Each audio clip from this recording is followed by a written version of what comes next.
moving back a little bit more broadly about museums, what do you think are the biggest challenges that museums are facing en masse at the moment? Funding and volunteers, to be honest.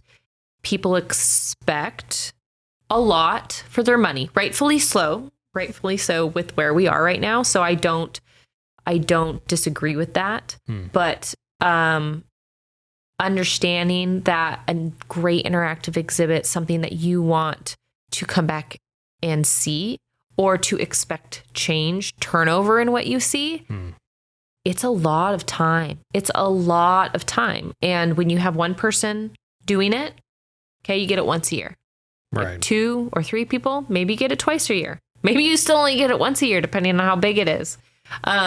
It's the money needed to pay people enough to work, enough hours, and then you go into all the other stuff, benefits, all this kind of thing.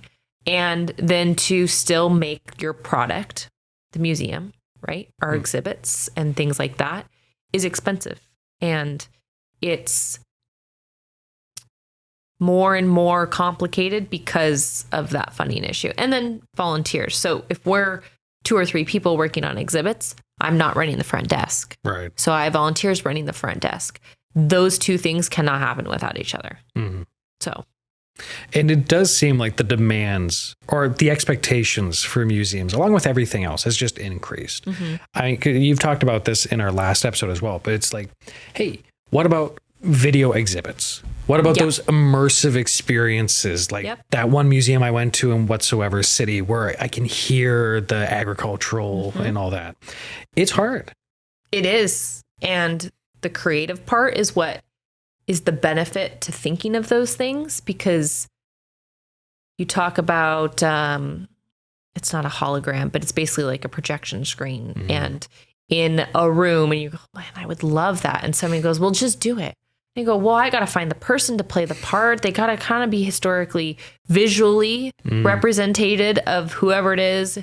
We were talking about the Lynden department store, and it could be Billy Waples behind the counter. And okay, well, let's go and find somebody from that family. Can we find some content that talks about specific things to where if you're old enough and were part of it, you remember. But if you're young enough, it still lends you to understanding what was going on. And because, you're now shelling out $50,000 to $75,000 on the equipment and the planning and the taping and So it's not the coming up with ideas that's the problem. No, it's definitely not the coming up with the ideas part that's hard. So how do you think museums compare to other non-for-profits with respect to how difficult it is to manage them? I don't know if you can compare or even put anybody on any type of same level, because the one thing for nonprofits is that everybody has their own mission. They could be a homestead farm and all they want to do is educate kids on how milk is made, and they do tours. Right. And it's a family thing and they do it for fun. You've got New Way Ministries. Their mission is completely different. Their participation in their employees and their volunteers is completely different. But they also equally cannot do what they do without them.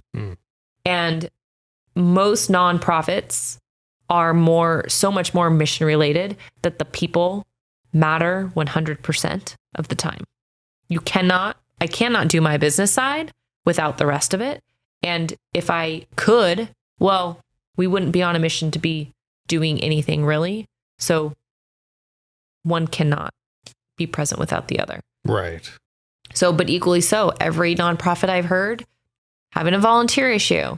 Can you find the right staff? Is their skill set where it needs to be? Because you're a smaller company, so they kind of need to be knowledgeable in multiple areas. It's just, I think everybody is having that difficulty of finding the right people for the right part. So out of curiosity then, because every non-for-profit I've ever talked to, it's the exact same story. It's finding the volunteers first and foremost and finding funding. Yeah. We've talked a little bit about funding in our last episode where it's a lot of networking. It's just being passionate, and that kind of lends itself to fundraising eventually. But how do you find volunteers? A little bit of luck. But the engagement part about the fundraising, constantly talking about what you're doing. Volunteers are not just senior citizens who are looking for something to do during the day.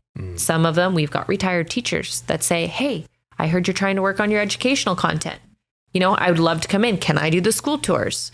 Hey, I hear you're trying to do open houses. I would love to just be part of the activity. It's so multifaceted. And again, by constantly talking to people about what you're doing and where you're going and how you want to get there, you allow yourself to naturally find people who fit in those spots. Sometimes you don't. Sometimes that's just the way it is. Sometimes you just don't find anybody and you get through it and you hope that it gets better and you find a way. But the more generic part is connections. Right. And there's boards online you can post where you're saying looking for volunteers for certain things, but the more volunteers that we find is from community connections. Interesting. And have you noticed that there's like a average attrition rate for volunteers? Like you can usually hold on to them for like a year. They're usually good for maybe as long as you give them snacks. They would say, sure, give us snacks. But right now, I don't see anything. We have volunteers who have been with us for a couple years, 5 years, 10 years. I think it just dictated by life. Fair enough. Where they are, where they want to be. Do they enjoy being with us? Is it accessible to them? That's got to be a challenge where you're kind of wrangling cats at a certain point. Always. Not in a bad way necessarily, but you know, you want to make it easy for them because you're encouraging them to constantly come back. So it's managing schedules. Oh, all of a sudden they have a doctor's appointment. Oh, that's okay. We'll find somebody else. And so it's just constant movement and constant fluctuation. Right. So is there a way that you think that keeping volunteers can be enhanced, whether that's by having like recognition nights where like once a year is just like, hey, thanks for all the help you do. Is there a way that you guys can train them? What are ways that you keep volunteers?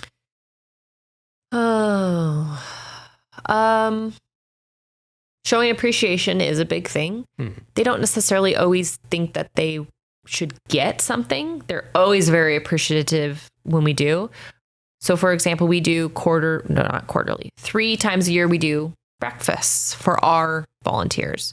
So we feed them, they get a little treat. We talk to them about where we're going, give them opportunities to kind of have a say. They see a lot.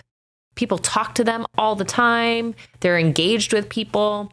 They see things that we might not necessarily see.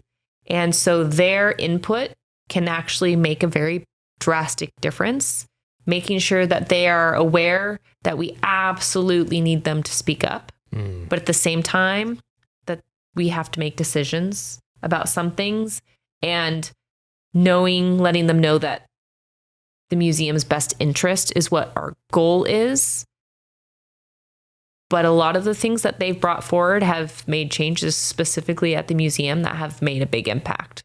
So they make a difference.